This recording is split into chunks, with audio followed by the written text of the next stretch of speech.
this image is from Pinterest, and I put cheesecloth around the ornament, and I put this trim around the ornament and added flowers. I just love the shabby look of the cheesecloth.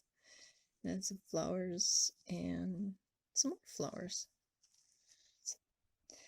This is the second one I made, and it's got a white poinsettia, a few of them actually, and the angel on top.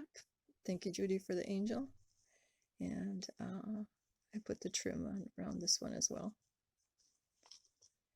So the third one I made, I put the trim around the sides and also on the inside, if you can see that.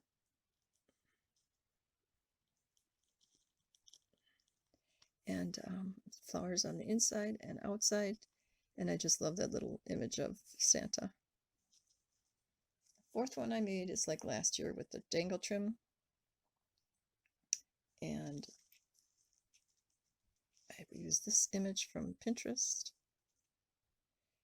And I kind of overdid it on the cluster of flowers.